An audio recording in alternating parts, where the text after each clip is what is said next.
chikondi chake malonjezo ake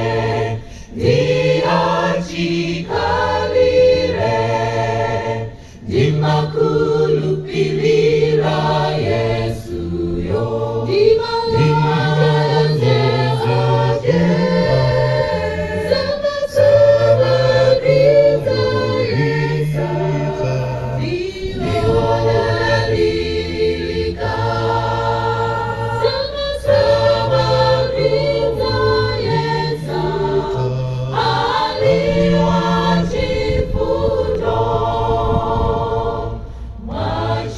chisomo chake ndapulumuka.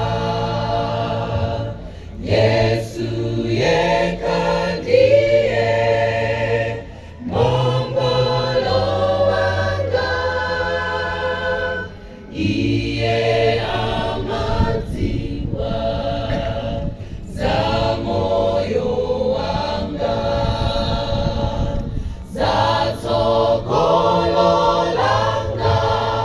ziri manja mwake, ndimakhulupirira Yesuyo ndimalonjezo ake samapinzo Yesu ndiwolalilika samapinzo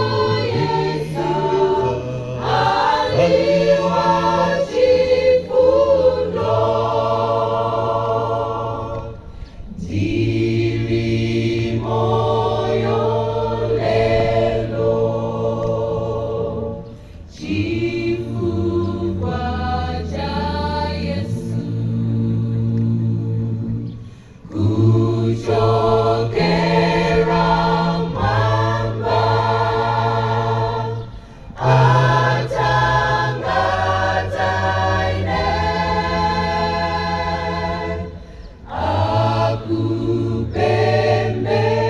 akupembedzera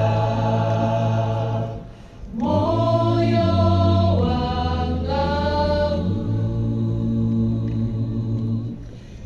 chivi chake chose chiri paineyo, ndimakhulupirira Yesuyo ndimalonjezo ake samapinzo Yesu ndiwolalilika